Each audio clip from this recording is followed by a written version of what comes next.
At first, I thought blood was just part of growing up in our house, but I learned the hard way that some families are built on broken bones and shattered trust. Hello, my sweet ones. My name is Allysa, but most folks around here call me Grandma, Allie.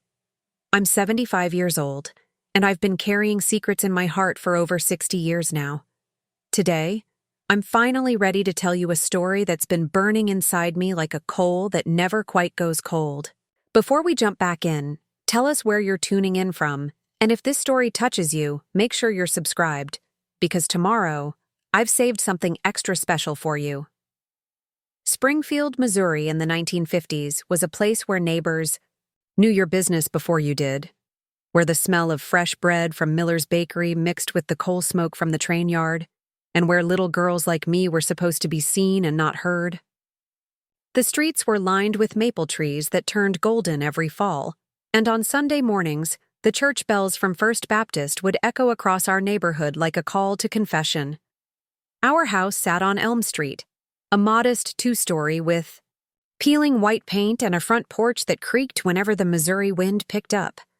From the outside, we looked like any other working family trying to make ends meet. My father, Robert, worked at the steel mill during the day. My mother, Linda, had passed when I was just 3 years old from pneumonia. And my older brother, Marcus, was supposed to be the man of the house when Daddy wasn't around. I was 5 years old when I first understood that our house held different rules than other families. Marcus was 10 then, tall for his age, with dark hair that fell across his forehead and eyes that seemed to hold secrets even then. Everyone in the neighborhood thought he was such a good boy, always helping Mrs. Patterson carry her groceries, always saying, "Yes, ma'am," and "No, sir," to the adults. They had no idea what happened when those same adults turned their backs. My earliest memory isn't of Christmas mornings or birthday parties like most children. It's of hiding in the hall closet, pressed between Daddy's work coats that smelled like motor oil and sweat, listening to Marcus's footsteps as he searched for me throughout the house. "Allysa," he would call in that sing-song voice that made my stomach twist into knots.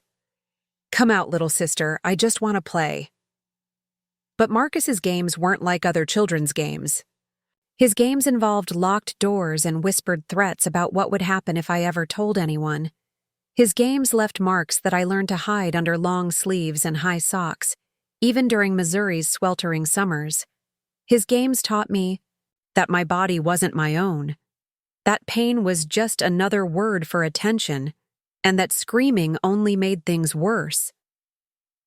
I remember the first time I tried to tell Daddy what Marcus was doing. I was 7 years old, sitting at our kitchen table that was covered with a checkered tablecloth Linda had sewn before she died. Daddy was drinking his morning coffee from the blue mug I'd given him for Father's Day, reading the Springfield Daily News like he did every morning before heading to the mill. "Daddy," I whispered, my small hands folded in my lap. "Marcus hurts me when you're not here." Robert lowered his newspaper slowly, his gray eyes studying my face with an expression I couldn't read then, but understand now was calculation. "What kind of hurts, sweetheart?" I showed him the bruises on my arms, the scratches on my neck that Marcus said came from playing too rough. I told him about the locked bedroom door, about the things Marcus made me do, about how I was scared. To be alone with my own brother. What happened next changed everything I thought I knew about protection, about family, about the people who were supposed to love you most in this world. Daddy set down his coffee mug, walked around the table, and knelt down beside my chair. For a moment, I thought he was going to hug me, tell me everything would be okay, promise to keep me safe. Instead, he grabbed my chin with fingers that smelled like cigarettes and grease, forcing me to look directly into his eyes. "You listen to me very carefully, Allysa May," he said, his voice quiet but sharp as broken glass. "Marcus is your brother, and brothers sometimes play rough.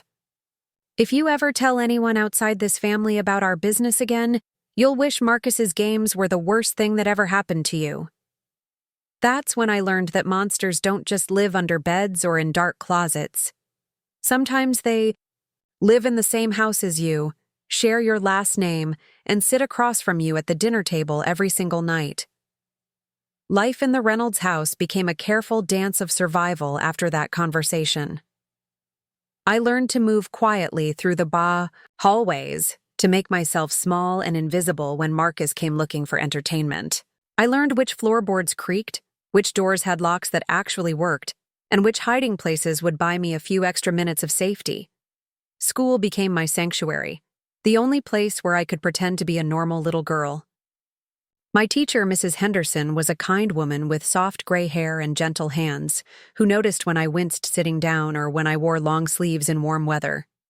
She never asked direct questions, but she would keep me after class to help clean the blackboard or organize supplies, giving me extra time away from home.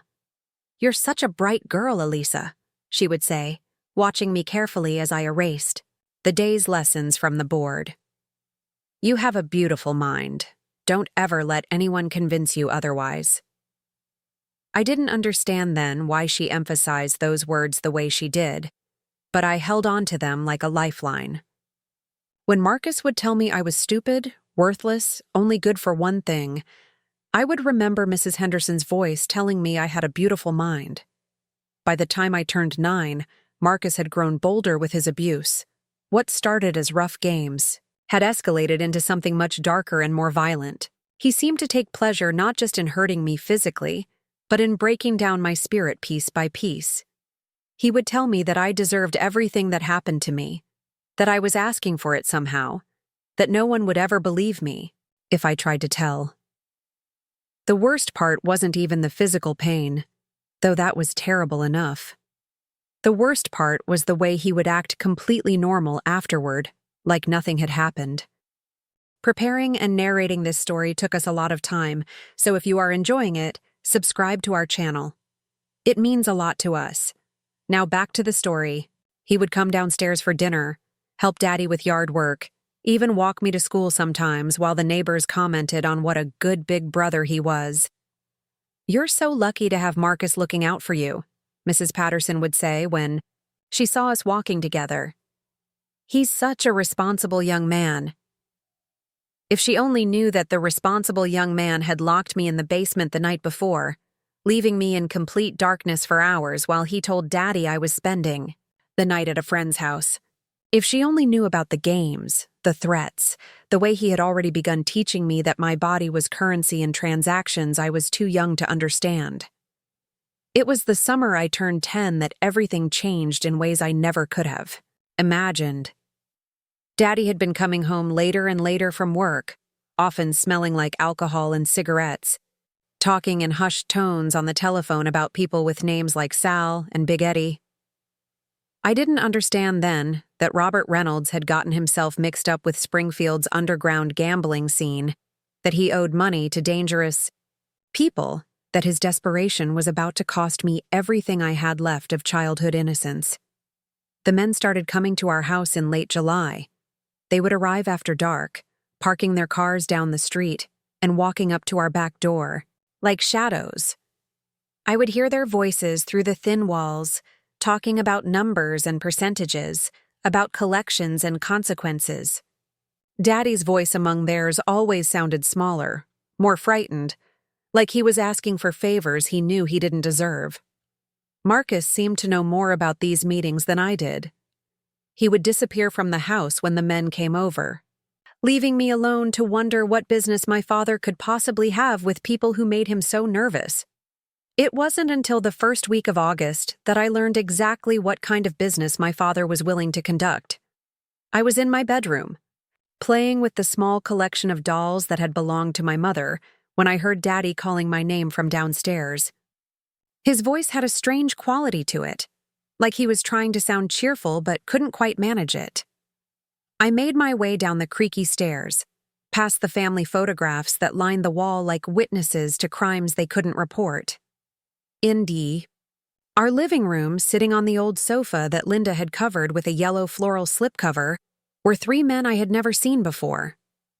They were older than Daddy, dressed in dark suits despite the summer heat, and they watched me come down the stairs with eyes that made my skin crawl. "There she is," Daddy said, his voice too bright, too forced. Allysa, come here and meet some friends of mine. The man in the middle, heavy-set with thinning hair and hands like ham hocks, smiled at me in a way that reminded me uncomfortably of Marcus when he was planning one of his games. She's a pretty little thing, isn't she, Robert? Just like you said. Even at 10 years old, I knew something was terribly wrong. The way these men looked at me, the way Daddy kept wringing his hands and wouldn't meet my eyes, the way the air in the room felt thick and dangerous like before a thunderstorm. I wanted to run back upstairs, to hide in my closet among the musty coats. But Daddy's hand on my shoulder kept me frozen in place. Allysa's a very special girl, Daddy continued, and I could hear something in his voice that sounded like he was trying to convince himself as much as them. She's well-behaved, knows how to keep secrets, don't you, sweetheart? I nodded because I didn't know what else to do, because 10 years of living in our house had taught me that agreeing was usually safer than asking questions. But my heart was beating so fast I was sure everyone in the room could hear it, and my hands were shaking as I tried to smooth down my summer dress. The man who had called me pretty stood up from the sofa, his bulk casting a shadow across the room as he moved closer to where I stood beside Daddy. She certainly is well-behaved, he said, reaching out to touch my hair with fingers that smelled like cigar smoke and something else I couldn't identify. How much did you say, Robert? That's when I understood, with the terrible clarity that sometimes comes to children in moments of crisis, that my father was selling me. The numbers they had been discussing, the collections and consequences, the debt that kept him awake at night pacing the floors of our little house. I was going to be the payment. The usual arrangement, Daddy said, and his voice sounded like it was coming from very far away. A few hours, nothing permanent. She won't cause any trouble. The room started spinning around me as the full horror of what was happening sank. And my own father, the man who was supposed to protect me from monsters, was handing me over to strangers who looked at me like I was something they could purchase and consume. Marcus's abuse had been terrible, but this felt like a betrayal so deep and complete that it threatened to swallow me whole. I tried to step backward, toward the stairs, toward any escape route I could find, but Daddy's grip on my shoulder tightened, like a vice. Don't make this harder than it needs to be, Allysa, he whispered in my ear, his breath hot against my cheek. These gentlemen are going to take very good care of you, and when they bring you back, we'll be all square with our debts. The man with the ham-hock hands reached into his jacket and pulled out a roll of bills thick enough to choke a horse. He counted out several 20s and 50s, placing them in Daddy's free hand while keeping his eyes fixed on my face. She better be as good as you promised, Reynolds. We don't like disappointments. She won't disappoint you, Daddy said, and I realized he was shaking almost as much as I was. Will you, sweetheart? I couldn't speak. My voice had disappeared completely, trapped somewhere between terror and disbelief. This couldn't be happening. Fathers didn't sell their children to strangers. Families were supposed to protect each other, not trade each other like livestock at market. But the money-changing hands was real. The way these men looked at me was real. The sound of Daddy's voice agreeing to terms and conditions for my body was horrifyingly, undeniably real. Come along then, little one, the heavy man said, extending his hand toward me like an invitation to my own destruction. We have a car waiting outside. I looked up at Daddy one last time, hoping desperately to see some sign that this was all a terrible mistake, that he would come to his senses and tell these men to leave his daughter alone. Instead, I saw only the hollow eyes of a man who had already convinced himself that what he was doing was necessary, that sacrificing his 10-year-old daughter was just the price of doing business with dangerous people. That's when something inside me broke in a way that would take decades to repair. Not just my innocence, though that was certainly shattered beyond recognition. What broke was my fundamental understanding of how the world was supposed to work. my basic trust in the people who were supposed to love me unconditionally. As the strange men led me toward their car that hot August evening, with Daddy watching from our front porch like he was seeing me off to summer camp instead of selling me to predators, I made a promise to myself that would sustain me through the horrors to come. I promised that if I survived whatever they were planning to do to me, I would never again trust anyone to protect me except myself. I had no way of knowing then that this promise would be both my salvation and my curse, that it would keep me alive through unimaginable trauma, while also making it nearly impossible for me to accept genuine love when it finally came my way. All I knew was that at 10 years old, I was completely on my own in a world that had revealed itself to be far more dangerous and cruel than any child should ever have to understand. The car door slammed shut behind me with the finality of a coffin lid, and as we pulled away from the only home I had ever known, I watched through the rear window as Daddy counted his blood money in the yellow light of our front porch. That image would haunt my dreams for the next 65 years, but it would also fuel the fire that eventually transformed me from a victim into a survivor, and finally into someone strong enough to help other children escape the monsters that wore familiar faces. The ride to wherever they were taking me felt like it lasted forever and no time at all. I sat pressed against the car door, as far away from the three men as I could manage in the cramped back seat, watching familiar Springfield streets disappear into unfamiliar neighborhoods I had never seen before. The man with the thick hands, who the others called Charlie, kept glancing at me in the rearview mirror with eyes that made my stomach turn inside out. "Relax, little girl," he said in a voice that was probably meant to sound reassuring, but came out like sandpaper against glass. "We're just going to have some fun together. Your daddy said you're real good at keeping secrets." The other two men chuckled at this, sharing looks that I was too young to fully understand, but old enough to know meant danger. One of them, thin as a scarecrow with yellowed teeth, reached over and patted my knee with fingers that felt like ice through my dress. "Pretty as a picture," he murmured. Robert wasn't lying about that. I wanted to scream, to throw myself from the moving car, to disappear into the floorboards and never emerge again. Instead, I did what I had learned to do during Marcus's worst episodes.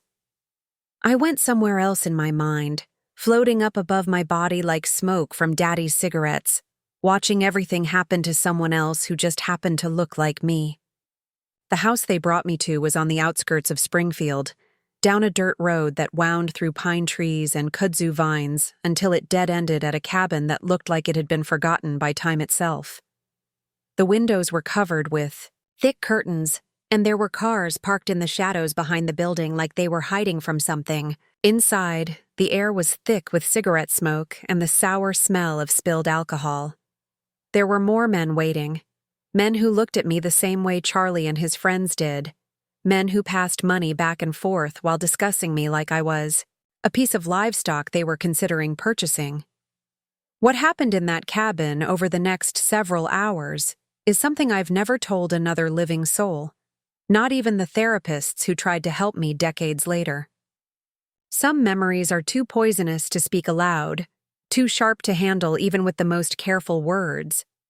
All I can tell you is that I learned that night that there are depths of human cruelty that no child should ever have to discover, and that sometimes the only way to survive hell is to leave your soul somewhere safe while your body endures what it must. When they finally brought me home near dawn, Daddy was waiting on the front porch with a cup of coffee and yesterday's newspaper. Like this was just another normal morning in the Reynolds household. Charlie handed him another roll of bills before driving away, leaving me standing in our front yard in my torn dress with blood on my legs and bruises fingerprinted across my arms. "Get cleaned up," Daddy said without looking at me, his voice flat and emotionless. "Marcus is still sleeping, and Mrs. Patterson will be getting up soon for church. We don't need the neighbors asking questions." I stumbled into our house on legs that could barely hold me upright, past the family photographs on the stairwell that seemed to mock me with their smiling faces, past Marcus's closed bedroom door, where he was probably dreaming sweet dreams while I lived through nightmares. In the bathroom, I scrubbed my skin raw with soap and water that never seemed hot enough to wash away what had been done to me. That first morning set the pattern for what would become the worst 2 years of my life. Every few weeks, when Daddy's gambling debts piled too high, or when Charlie and his friends got tired of their usual entertainment, I would be called downstairs to meet more strangers who looked at me with hungry eyes and hands full of money. Marcus seemed to know exactly what was happening, and it made his own abuse even more vicious.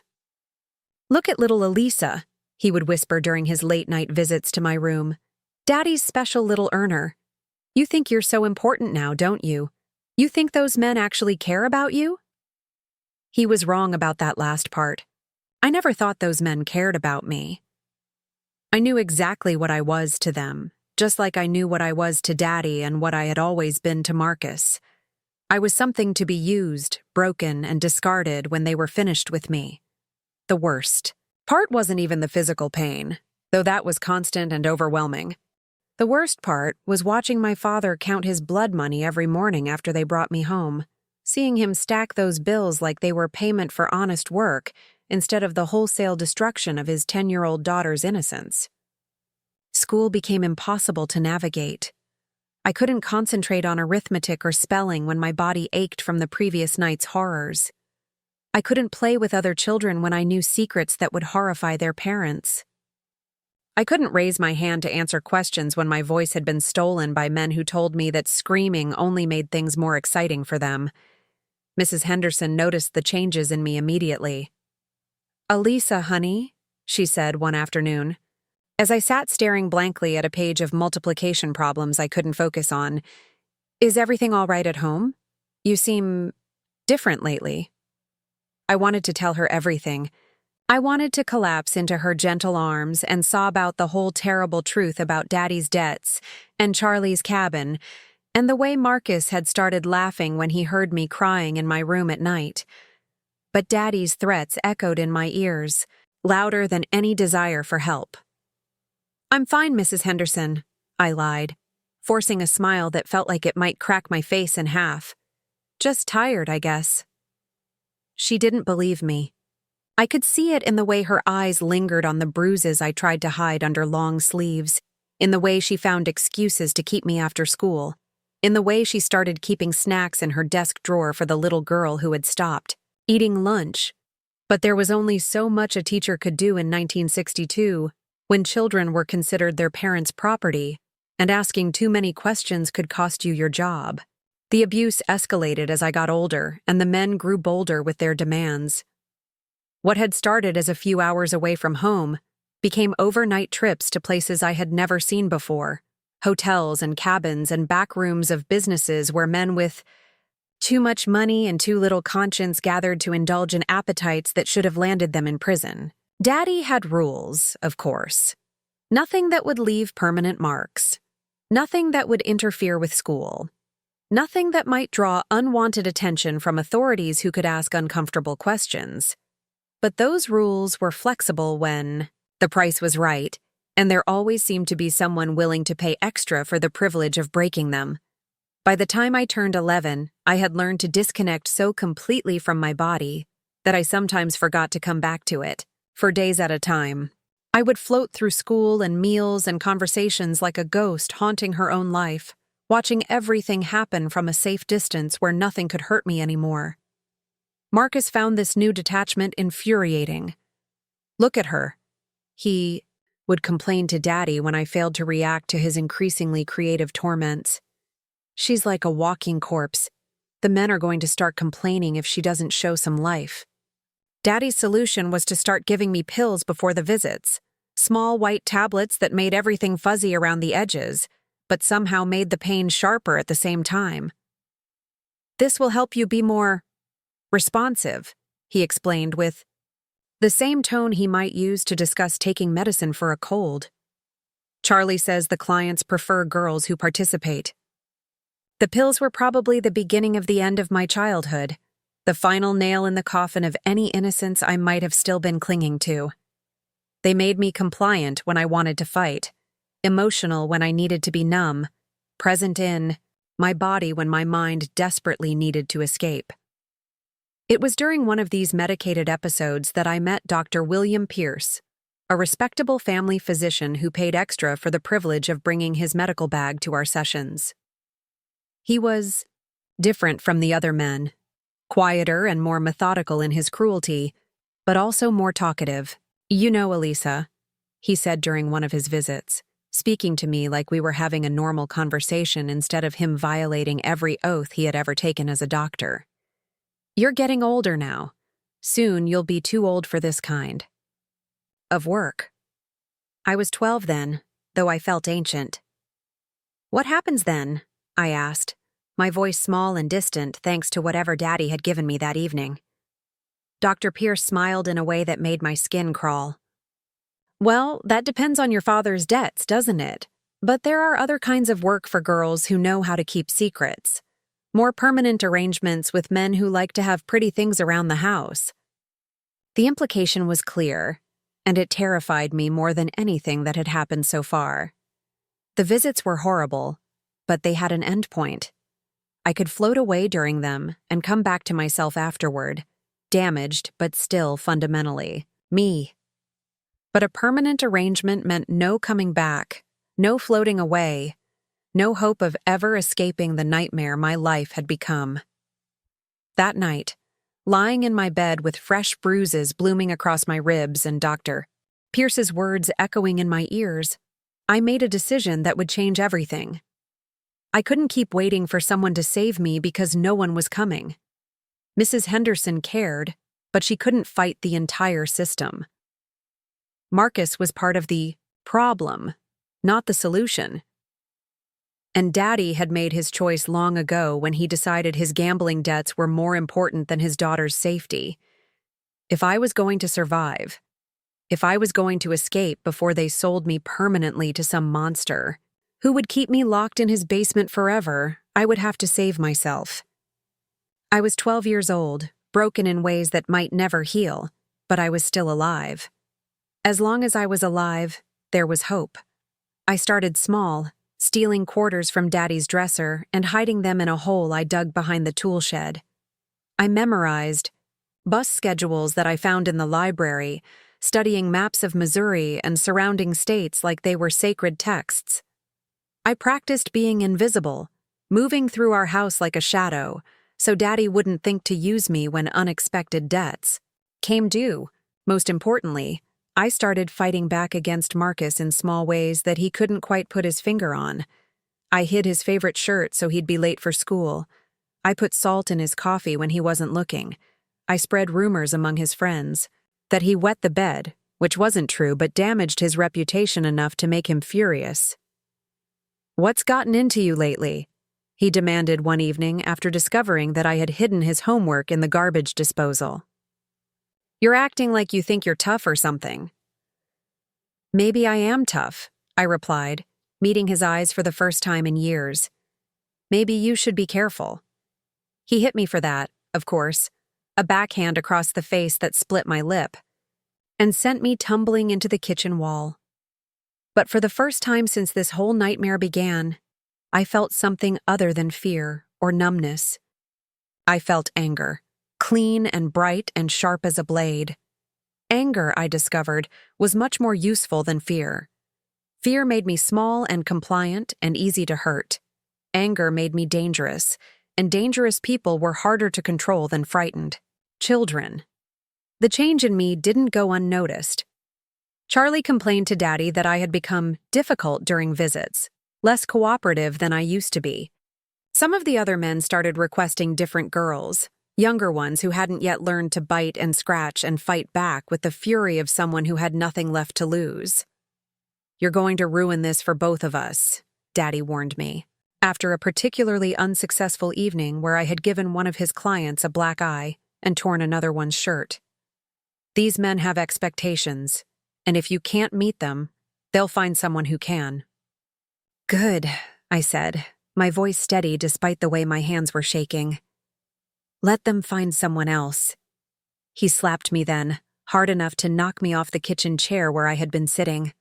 But I got back up, wiped the blood from my nose, and looked him straight in the eye with all the contempt I could muster. "You can hit me all you want," I told him. "You can give me all the pills you want. You can sell me to whoever will pay. But I'm not going to make it easy anymore. I'm done being your quiet little victim." That was the moment our relationship shifted from father and daughter to captor and prisoner. From that day forward, Daddy watched me with the careful attention of someone guarding a wild animal that might bite if given the chance. He started locking my bedroom door at night, not to keep intruders out, but to keep me in. He searched my belongings regularly, looking for money or weapons or any sign that I was planning an escape. But I was smarter than he gave me credit for, and more determined than he could have imagined. Every day that I survived was another day to plan, another opportunity to steal small amounts of money or gather information about bus routes and safe places to hide. Every act of defiance made me stronger, more certain that I could survive outside our house if I could just find a way to get there. The final straw came on a cold February night when I was 12.5 years old. Dr. Pierce had returned with a new proposal that made my blood run cold, and this time he hadn't come alone. He had brought someone with him, another man in an expensive suit who looked at me like I was a prize he was considering purchasing. "This is the girl I was telling you about, Harrison," Dr. Pierce said, his voice professional and businesslike, as if he were discussing a real estate transaction. "Instead of human trafficking, she's experienced, well-trained, and she knows how to keep her mouth shut." Harrison circled around me like a predator sizing up prey, his cold eyes taking inventory of everything from my height to my hair color to the way I held myself when I was scared. "She's older than I usually prefer," he said finally, "but I can see the appeal. Has she been broken properly?" "Oh, yes," Dr. Pierce assured him. "Her father's been very thorough in that regard. She'll give you no trouble at all." They were talking about selling me permanently, exactly what Dr. Pierce had warned me about months earlier. This Harrison person wanted to buy me outright, to take me away from Springfield to some place where no one would ever think to look for me, where I would disappear completely into whatever sick fantasy he had constructed around owning a 12-year-old girl. As they negotiated my price with Daddy in our living room, speaking in hushed tones about down payments and delivery arrangements, I felt the last piece of my childhood die inside me. But along with that death came something else, something fierce and terrible and absolutely determined to survive. That night, while the adults planned my permanent enslavement, I made the final preparations for my escape. It was time to stop being Allysa Reynolds, victim and commodity. It was time to become someone else entirely, someone strong enough to walk away from everything I had ever known and brave enough to build a new life from nothing but willpower and rage. The little girl who had been sold by her father and abused by her brother was about to die. But from her ashes, a survivor was going to be born, and that survivor was going to make sure that what happened to me would never happen to anyone else if she could help it. The night Harrison came to finalize the purchase, I knew it would be my last chance to escape. I could hear them in the living room, their voices low and businesslike as they discussed transportation arrangements and payment schedules. Daddy kept mentioning something about a clean transfer and no loose ends, which made my stomach churn with the certainty that once I left with Harrison, no one would ever see me again. I had been preparing for this moment for months, hiding stolen money in the loose floorboard under my bed, memorizing the bus schedule to Denver that I had found crumpled in a library book. Colorado seemed impossibly far away from Missouri, far enough that even if they looked for me, they might never think to search there. I had exactly $47.33, which wasn't much but would have to be enough to buy a ticket and maybe a few meals until I could figure out what came next. The hardest part wasn't gathering the courage to run. The hardest part was accepting that I would be leaving behind the only world I had ever known, even though that world had been nothing but pain and betrayal. Our house on Elm Street, with its creaky floors and faded wallpaper, was still the place where my mother had once sung lullabies and baked cookies. Somewhere in these rooms were echoes of a time when I had been safe and loved, before everything went wrong. But those echoes weren't worth dying for, and I knew with absolute certainty that going with Harrison would be a death sentence. Maybe not immediate, but eventual and inevitable. I had seen enough broken women in the places where Daddy's friends took me to know what happened to girls who disappeared into that world permanently. They became ghosts long before their hearts stopped beating. Around midnight, when the voices downstairs finally quieted and I heard car doors slamming in our driveway, I knew the negotiations were finished. Heavy footsteps climbed the stairs toward my room, and I recognized Daddy's uneven gait mixed with unfamiliar sounds that must belong to Harrison. They were coming to collect their merchandise. I was ready for them. Instead of being in my bed where they expected to find me, I was pressed against the wall beside my bedroom door, clutching the heavy glass snow globe that had belonged to my mother. It wasn't much of a weapon, but it was all I had, and desperation had taught me that even small advantages could make the difference between escape and capture. The door handle turned slowly, and I held my breath as light from the hallway spilled into my dark room. Daddy entered first, followed by a tall man in an expensive overcoat who could only be Harrison. They moved toward my bed with the confidence of people who had never expected resistance from a 12-year-old girl. "Allysa?" Daddy called softly, reaching toward the lumps under my blanket that I had arranged to look like a sleeping child. "Time to wake up, sweetheart. There's someone here to meet you." When his hand encountered pillows instead of flesh, confusion crossed his face in the dim light. "What the hell?" he muttered, pulling back the covers to reveal my deception. That's when I struck, bringing the snow globe down on the back of Harrison's skull with every ounce of strength I possessed. The glass shattered against his head, sending fake snow and fragments everywhere as he crumpled to the floor with a groan that sounded like air leaking from a punctured tire. Daddy spun around, his eyes wide with shock and rage, but I was already moving. I dove between his legs and rolled toward the door, my small size working in my favor for once. Behind me, I could hear Harrison cursing and trying to get back to his feet, blood running down his face from where the snow globe had opened. A gash above his left ear. "Get her!" Harrison roared, his voice thick with pain and fury. "That little bitch just cost me a fortune."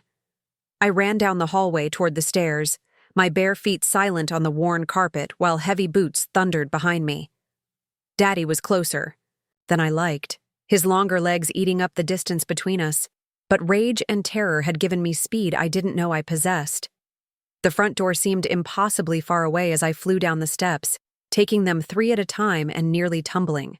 Head first into the living room. Behind me, Daddy was shouting threats about what he would do when he caught me, promises of punishment that made my earlier suffering seem gentle by comparison. I burst through our front door into the cold February night, the shock of winter, air hitting my lungs like ice water. I was wearing nothing but a thin nightgown and had no shoes, but there was no time to worry about comfort or warmth. Survival was the only thing that mattered now. The street was empty and dark, most of our neighbors asleep and unaware that a child was running for her life just outside their windows. I sprinted toward the corner where Elm Street met Jefferson Avenue, my feet already numb from the frozen sidewalk, but my mind crystal clear with purpose. Behind me, I could hear car doors slamming and engines starting. They were coming after me in Harrison's vehicle, which meant I had only minutes before they caught up. I needed to get off the main roads, find somewhere to hide until daylight when the buses would start running. I ducked into Mrs. Patterson's backyard, crouching behind her garden shed while headlights swept past on the street. My breath came, out in white puffs that seemed loud as gunshots in the quiet night, and I pressed my hand over my mouth to muffle the sound. The car passed by slowly, Harrison and Daddy scanning the shadows for any sign of movement. I could hear their voices, through the open windows, angry and frustrated, arguing about which direction I might have gone. They drove to the end of the block, turned around, and came back even slower, like hunters tracking wounded prey. For 20 minutes, I crouched behind that shed while they searched the neighborhood, my feet so cold I couldn't feel them anymore, and my nightgown soaked through with melted snow. Every time their headlights swept past my hiding spot, I was certain they would see me, that this desperate gamble would end with me dragged back to face punishments worse than anything I had endured before. But eventually, the car moved further. Away, the sound of its engine fading as they expanded their search to other streets. I knew they would be back, probably with more people to help look for me, but for now I had a small window of opportunity. I crept out from behind the shed and made my way toward downtown Springfield, sticking to alleys and side streets, avoiding the main roads where their car might appear. My feet left bloody prints in the snow, but I couldn't stop to worry about the pain. Every step took me further from Daddy's house and closer to the bus station, closer to freedom. The Greyhound station was a small brick building near the train tracks, with a neon sign that flickered between bus and BS in the pre-dawn darkness. It wouldn't open for another 4 hours, but I needed somewhere warm to wait, somewhere they wouldn't think to look for me immediately. I broke into the station through a bathroom window that someone had left unlocked, cutting my arms on the broken glass, but managing to squeeze through into the women's restroom. It wasn't warm, but it was warmer than outside, and it was hidden from the street where searching cars might spot me. I huddled on the floor between the sinks and the wall, shivering uncontrollably and trying to think through what would happen next. I had enough money for a bus ticket to Denver, but after that, I would be completely on my own with no plan and no resources. At 12 years old, I had no legal right to travel alone, no identification, no story that would satisfy suspicious adults who might question a child traveling without parents. But those problems seemed manageable compared to the alternative. Whatever challenges waited for me in Colorado couldn't be worse than the certain horror of remaining in Springfield. As Harrison's property, I would find a way to survive because I had to, because the alternative was unthinkable. As the hours crawled by, I heard cars driving past the station several times, slowing down as if the drivers were looking for something. Once, I saw flashlight beams through the small window, and I pressed myself deeper into the shadows, certain that Daddy and Harrison had found me. But they never entered the building, and eventually the sounds of searching faded away. Dawn began to creep through the windows, painting the dingy restroom walls with pale gray light that promised a new day and new possibilities. At 7 o'clock, I heard the sound of keys jingling outside, followed by the main door opening. The station manager, a tired-looking man in his 50s, was arriving for work. I waited until I heard him moving around the main waiting area before creeping out of the bathroom, trying to look like I belonged there instead of like a half-frozen runaway with bloody feet and torn clothing. "Help you, miss?" he asked, looking up from the cash register he was counting. His eyes took in my appearance with the practiced assessment of someone who had seen all kinds of travelers pass through his station. "I need a ticket to Denver," I said, my voice steadier than I felt. "The earliest bus you have." He studied me for a long moment, clearly wondering why a 12-year-old girl was buying bus tickets alone at 7 in the morning. "You traveling by yourself, honey? Where are your parents?" I had rehearsed this conversation in my head during the long, cold hours in the bathroom. "My grandmother in Denver is sick," I said, forcing tears into my eyes that weren't entirely fake. "Mama put me on the bus in Kansas City yesterday, but there was an accident and we had to stay overnight here. She gave me money for the next ticket." It was a thin story, but desperation made me convincing. The man's expression softened with sympathy, and he turned to check his schedule book. "Well, the next bus to Denver leaves at 8:30. That'll be $18. I counted out the money with hands that shook from cold and fear, handing over nearly half of my savings for a ticket that represented the difference between slavery and freedom. The man printed my ticket and handed it over with a gentle smile.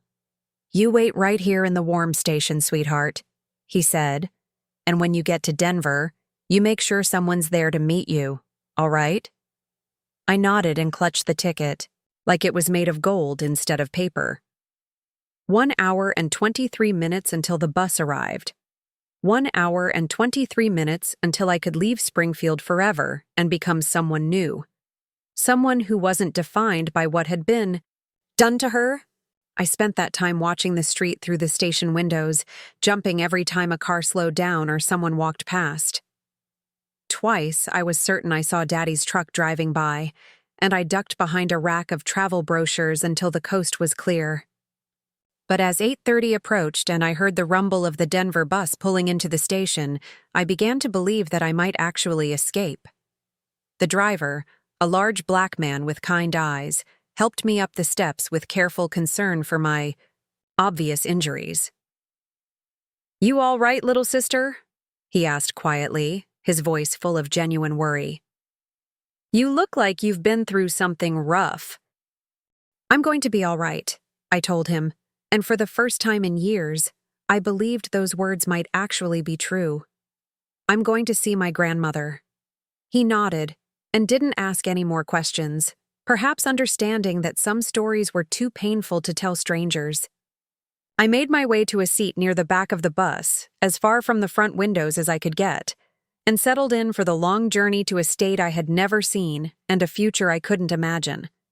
As the bus pulled out of Springfield, carrying me, away from everything I had ever known, I watched my hometown shrink in the rear window until it disappeared completely behind hills and trees. Somewhere back there, Daddy was probably still searching for his lost merchandise, and Harrison was nursing his wounded head and plotting revenge against the little girl who had dared to fight back.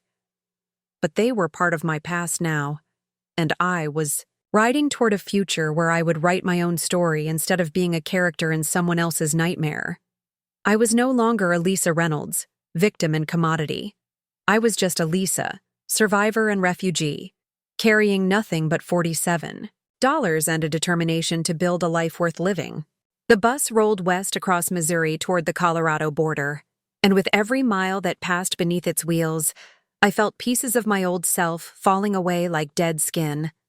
The little girl who had been sold by her father and abused by her brother was disappearing into the distance, replaced by someone harder and stronger and infinitely more dangerous to anyone who might try to hurt her again. I didn't know what waited for me in Denver, but I knew it couldn't be worse than what I was leaving behind. For the first time in my life, I was traveling toward hope instead of away from it, and that made all the difference in the world. The 4 other passengers on the bus were mostly adults lost in their own thoughts and problems, but occasionally someone would glance back at the young girl with the haunted eyes and obvious injuries.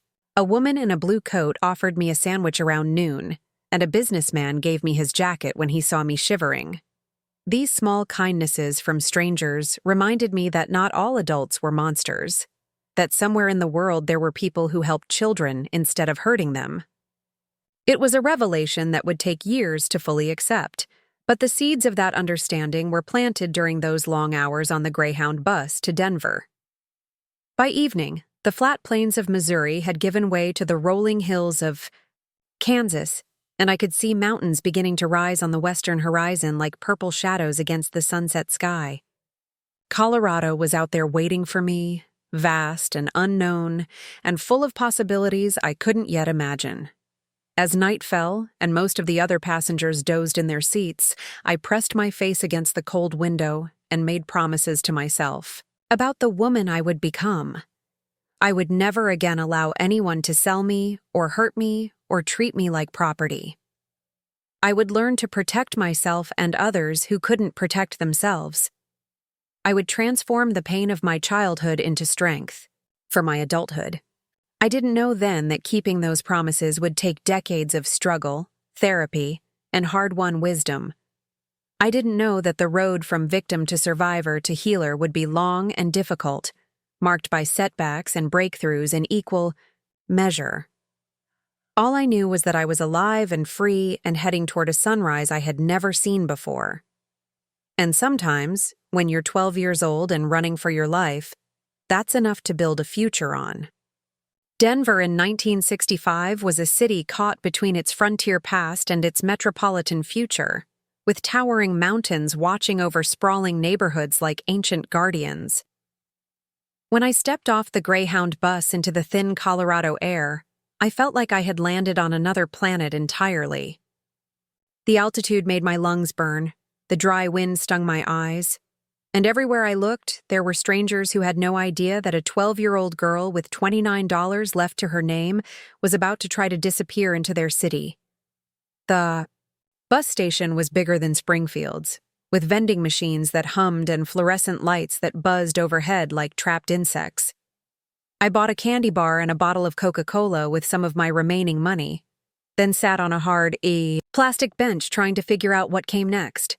I had escaped from Missouri, but escape was only the first step. Now I needed to find a way to survive in a place where I knew no one and had no legal right to exist. For 3 days, I slept in the bus station restrooms, washing my face in the sinks and eating whatever I could afford from the vending machines. The security guard, an older man with gray hair and suspicious eyes, started watching me more closely each day, clearly wondering why a young girl was always there, but never seemed to be waiting for any particular bus. On the 4th morning, he approached me with the deliberate stride of someone who had made up his mind about something. "Miss," he said, his voice not unkind but definitely firm, "I'm going to need to see some identification, and I'd like to know why you've been spending so much time in this station." I had practiced a dozen different stories during those sleepless nights, but faced with his direct question, all my rehearsed lies crumbled into dust. Instead, I found myself telling him a version of the truth that was both honest and carefully edited. "My name is Allysa," I said, meeting his eyes with as much courage as I could manage. "I ran away from home because my father was hurting me. I don't have anywhere else to go." Something in my voice or my expression must have convinced him that I was telling the truth, because his stern demeanor softened into something that looked almost like paternal concern. "How old are you, sweetheart?" 12, I admitted, knowing that this admission would probably lead to phone calls and official questions and eventually being sent back to Springfield. But instead of reaching for his radio or threatening to call the authorities, the security guard sat down on the bench beside me with a heavy sigh. "My name's Frank Patterson," he said, "and I've got a granddaughter about your age. If she showed up somewhere scared and alone like you are, I'd hope someone would help her instead of just shipping her back to whatever she was running from." Frank turned out to be one of those rare adults who understood that sometimes children run away for reasons that have nothing to do with teenage rebellion and everything to do with survival. Instead of turning me over to social services, he made a phone call to his daughter Margaret, a social worker who specialized in cases involving abused children. Margaret arrived at the bus station an hour later, a woman in her 30s with kind eyes and the sort of calm competence that came from dealing with traumatized children on a regular basis. She didn't ask me to explain everything right away, didn't demand details about what I was running from, didn't make promises about fixing everything that was wrong in my life. Instead, she bought me a real meal at the station diner and listened while I told her as much of my story as I could bear to share. I told her about Marcus and his games, about Daddy's gambling debts and the men who paid him money for time with me, about the night I hit Harrison with the snow globe and ran into the winter darkness. What I didn't tell her, what I couldn't tell anyone for many years to come, were the specific details of what those men had done to me in Charlie's cabin and other places. Some wounds were too deep and too infected to expose to the light just yet, even when that light came from someone who genuinely wanted to help. Margaret listened to everything I could say without interrupting, without expressing shock or disbelief, without making me feel like I was somehow responsible for the terrible things that had happened to me. When I finished talking, she was quiet, for a long time, stirring sugar into her coffee while she thought about what to do next. "Allysa," she finally said, "I can't send you back to Missouri. What you've described isn't just abuse, it's criminal exploitation, and returning you to that environment would be like throwing you into a fire and expecting you not to burn." The relief that flooded through me at those words was so intense that I started crying right there in the diner. Ugly sobs that I had been holding back for days. Margaret reached across the table and took my hand, her fingers warm and steady against my cold ones. "But," she continued gently, "we need to figure out a legal way to keep you safe. You're a minor, which means the state has certain obligations and certain limitations about what we can do. We'll need to involve the authorities eventually, but I'm going to make sure that when we do, it's on terms that protect you instead of putting you in more danger." Margaret took me home with her that evening, to a small house in a quiet neighborhood where she lived with her husband David and their 8-year-old son Tommy. It was the first time I had been in a normal family home since before my mother died, and the contrast with the Reynolds household was so stark that it felt like stepping into a different universe. There was no tension crackling in the air, no need to monitor every adult's mood for signs of impending violence, no locked doors or whispered threats or money changing hands in dark corners. David worked as a teacher at the local high school, and Tommy was a typical third grader more interested in baseball cards than in tormenting anyone smaller than himself. They gave me clean clothes and a hot bath and a bed in their guest room that had actual locks on the door, though Margaret made it clear that the locks were there for my sense of security, rather than to keep me imprisoned. For the first time, in years, I fell asleep without wondering what fresh horror might be waiting for me when I woke up. Over the following weeks, Margaret worked behind the scenes to build a legal case that would allow me to remain in Colorado without being automatically returned to Missouri. She contacted children's advocacy groups, consulted with lawyers who specialized in interstate custody issues, and quietly reached out to law enforcement officials who might be willing to investigate the crimes I had described. The breakthrough came when Detective Sarah Walsh of the Denver Police Department's Special Victims Unit agreed to interview me about my experiences in Springfield. Detective Walsh was a woman in her 40s who had spent her career dealing with the worst things that people could do to children, and she had developed both the skills and the emotional armor necessary to handle cases like mine. She interviewed me in Margaret's living room rather than at the police station, understanding that I would be more likely to talk freely in a place where I felt safe. Over the course of several sessions, I told her everything I could remember about Charlie and his friends, about Dr. Pierce and his medical bag, about the cabin where they took me, and the hotel rooms where strangers paid money to hurt children. Detective Walsh took careful notes, asked specific questions about dates and locations and physical descriptions, and never once made me feel like I was somehow to blame for what had happened to me. When I finished telling her everything I could remember, she closed her notebook and looked at me with an expression that mixed professional determination with personal outrage. "Allysa," she said, "what you've described is part of an organized criminal network that we've been trying to investigate for months. You're not the only child who has been victimized by these people, but you might be the first one who was brave enough and lucky enough to escape and tell us what's really been happening." She explained that my testimony, combined with evidence they could gather through careful investigation, might be enough to bring down not just the individuals who had hurt me, but the entire network of people who bought and sold children like they were commodities. It would take time, and it would require me to testify about things I would rather forget, but it could prevent other children from suffering the way I had suffered. The legal process that followed was long and complicated, involving multiple jurisdictions and federal agencies that I didn't fully understand. What I did understand was that for the first time in my life, adults with power were working to protect me instead of exploit me, and that gave me strength I didn't know I possessed. The case broke open 6 months later when federal agents raided Charlie's cabin and found evidence that connected him to a network of child traffickers operating across several states. Dr. Pierce was arrested at his medical practice, his reputation, and career destroyed by the revelation of what he had been doing to vulnerable children.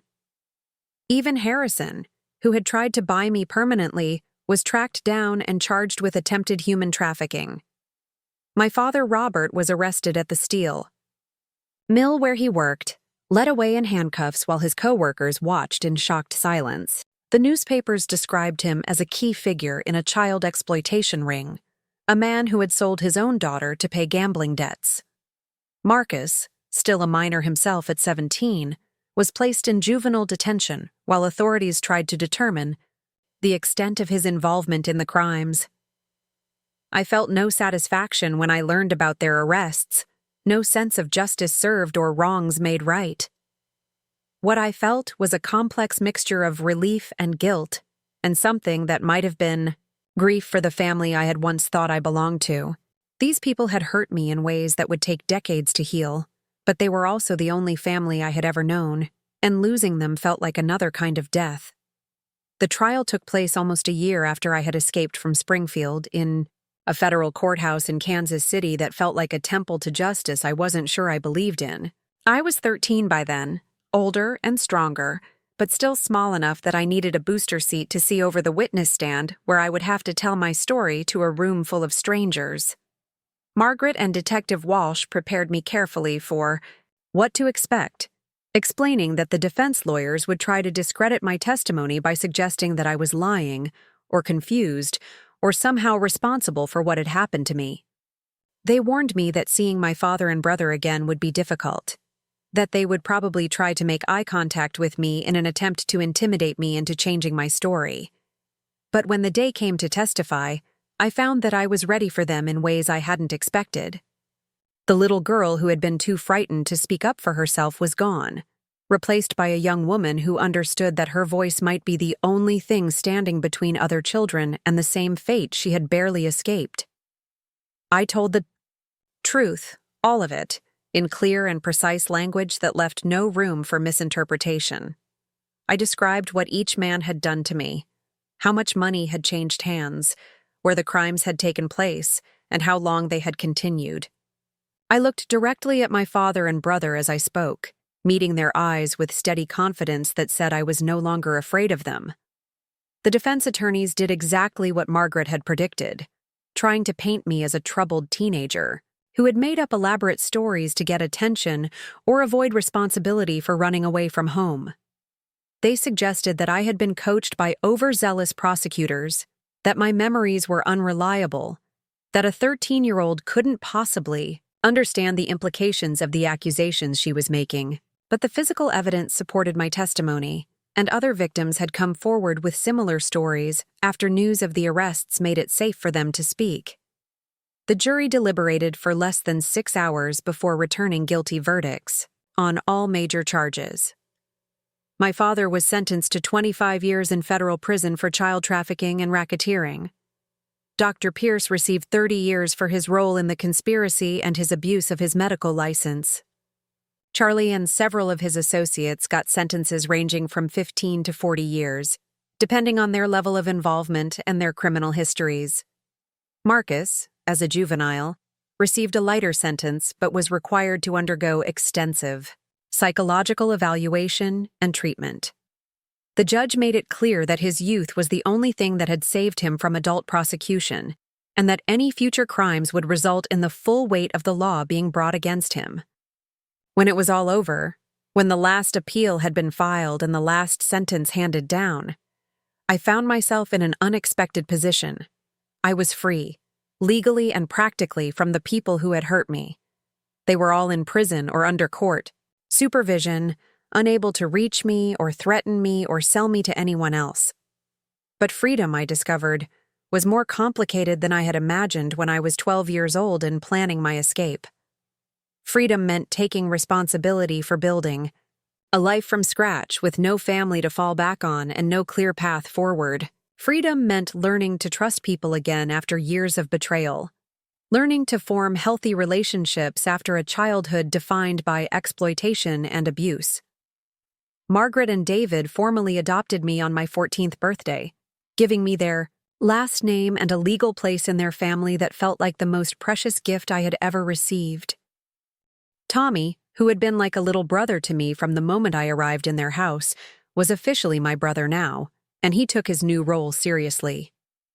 "Now you're stuck with us forever," he said solemnly during the adoption ceremony, and I had to laugh through my tears at the idea that being stuck with people who loved me was anything other than a miracle.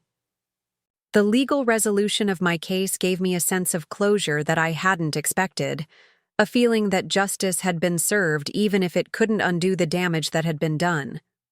But more importantly, it gave me a sense of purpose that would shape the rest of my life. I had survived something terrible and lived to tell about it, and that testimony had helped protect other children from similar fates. That realization planted the seeds of what would become my life's work, though I wouldn't understand that for many years to come. At 13, all I knew was that I had found my voice, and that voice had power when it spoke the truth about things that were usually hidden in shadows and silence. The years after the trial passed in a blur of healing that was both faster and slower than I had expected.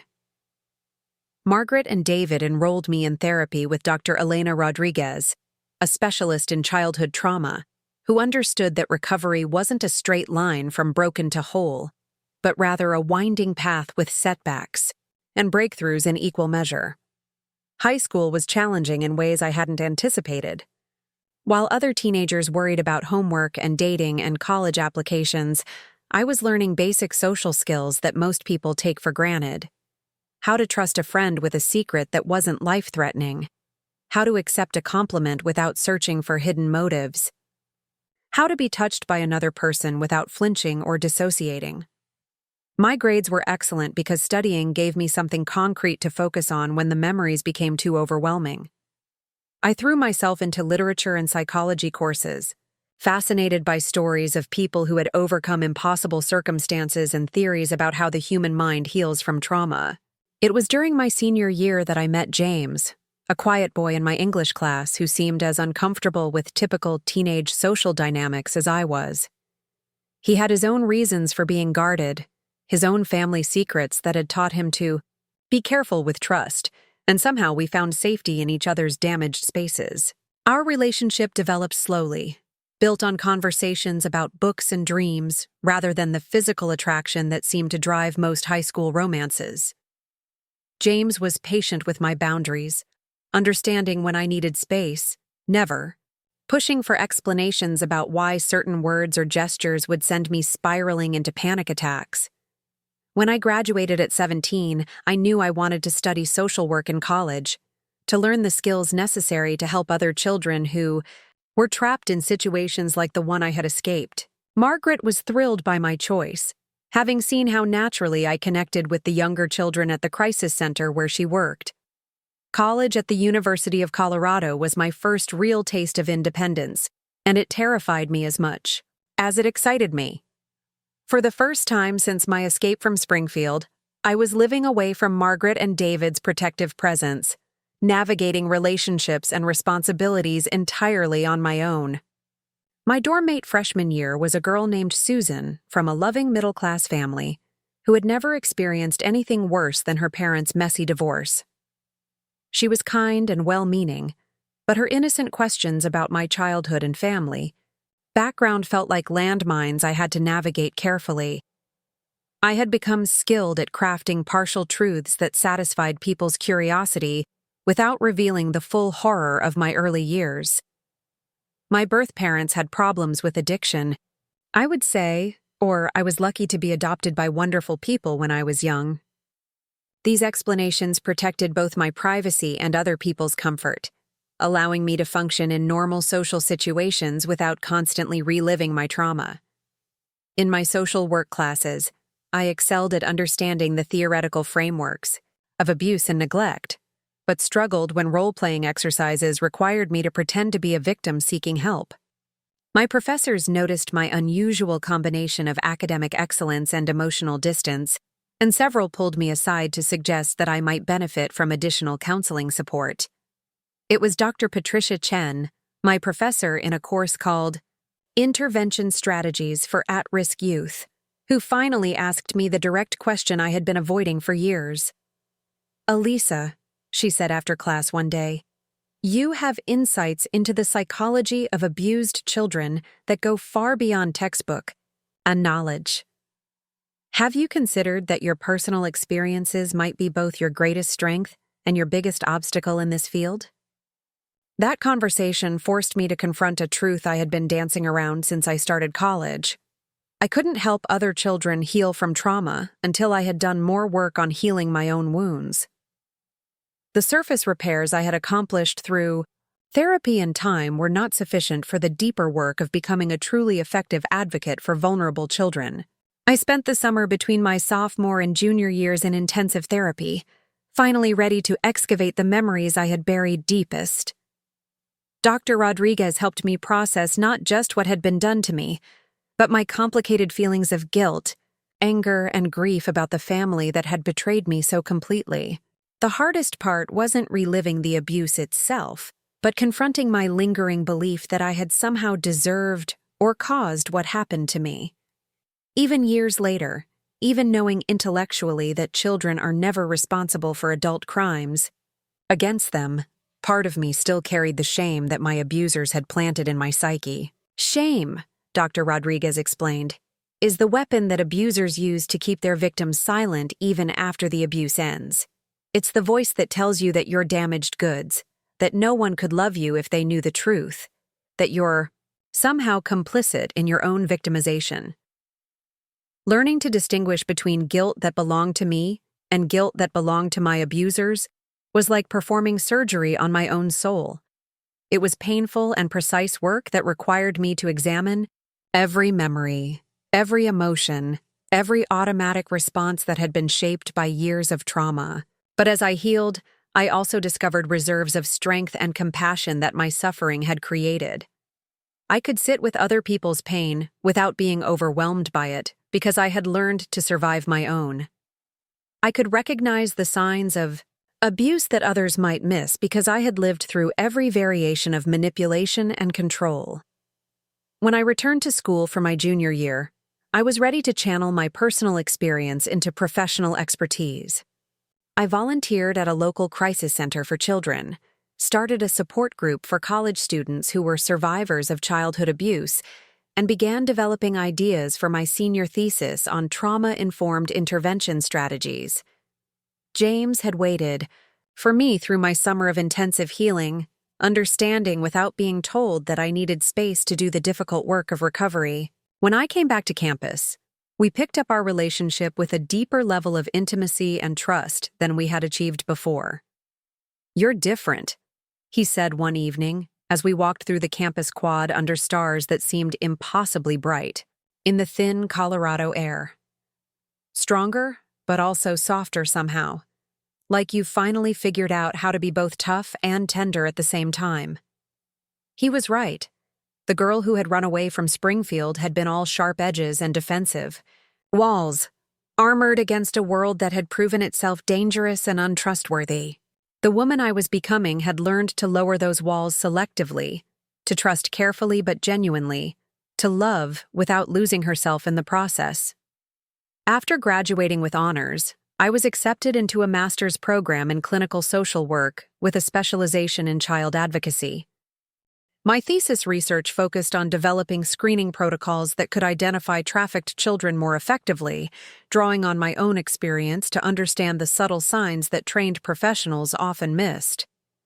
James and I married the icy summer after graduation in a small ceremony in Margaret and David's backyard, surrounded by the family I had chosen and the friends who had become my extended support system.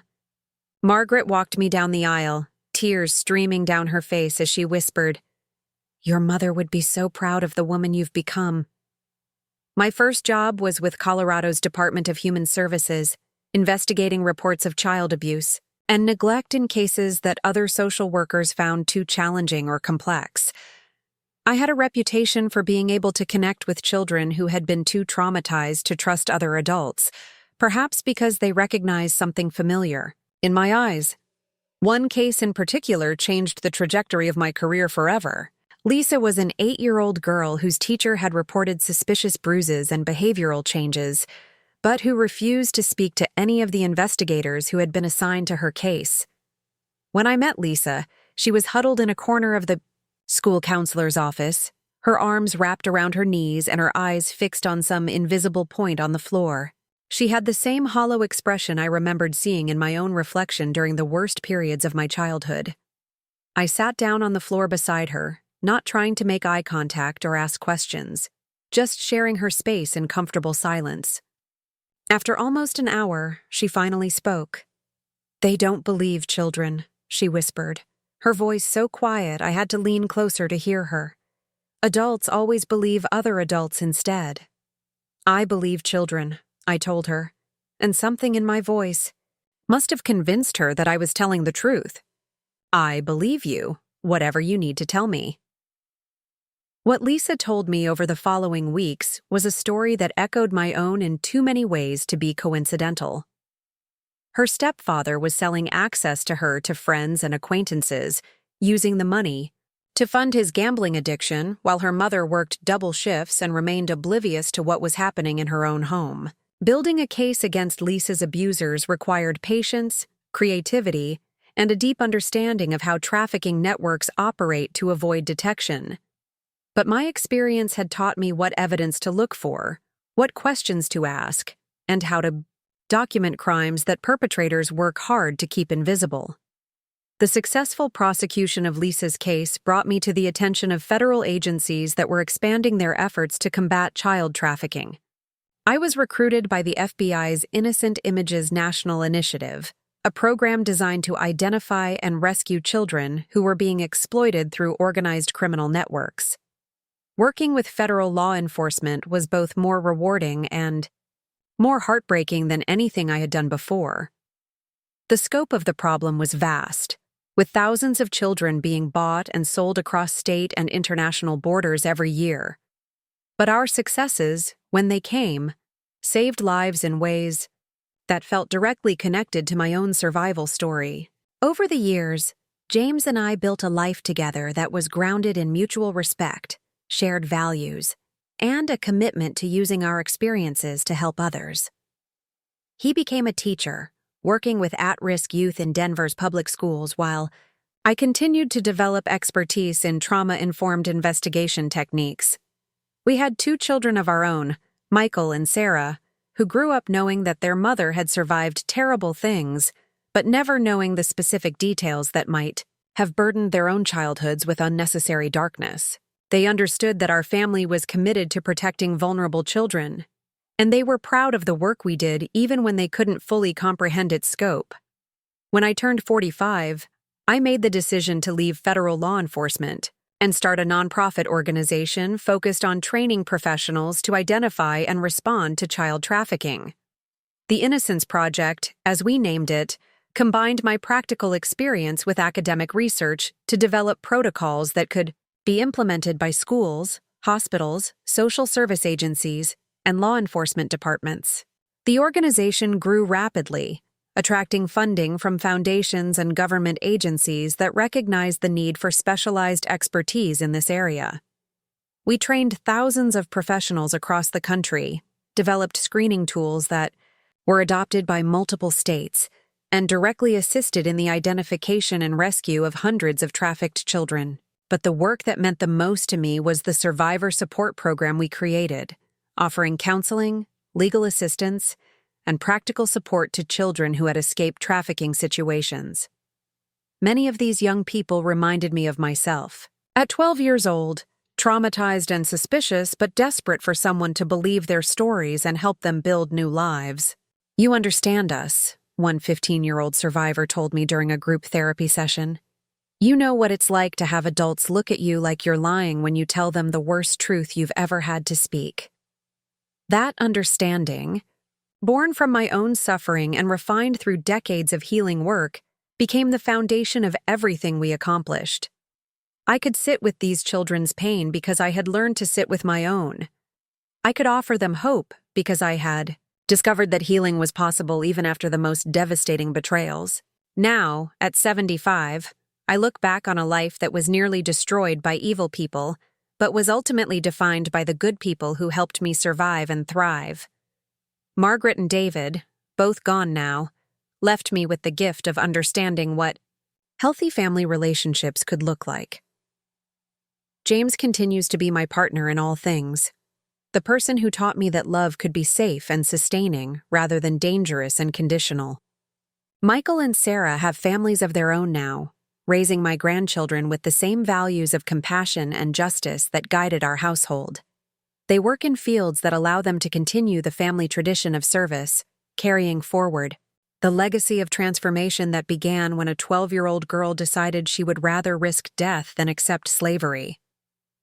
The Innocence Project continues its work under new leadership, training a new generation of professionals to recognize and respond to child trafficking. The protocols we developed have been implemented internationally, helping to identify and rescue children in situations that once would have remained invisible to authorities. But perhaps the most important legacy of my story is not the programs or policies or procedures that bear my influence. Perhaps the most important legacy is the simple truth that survival is possible, that healing is achievable, and that even the most damaged children can grow up to change the world. If you're watching this because you recognize something of your own story and mine, I want you to know that you are not alone. There are people who will believe you, who will help you, who will stand with you as you fight for the life you deserve. The first step is the hardest, but every step after that leads you closer to freedom. Your story doesn't end with the people who hurt you. Your story ends with the person you choose to become despite everything they did to try to break you. And that person, that survivor, that warrior, is someone the world needs more than you know. Up next, you've got 2 more standout stories right on your screen. If this one hit the mark, you won't want to pass these up. Just click and check them. Out!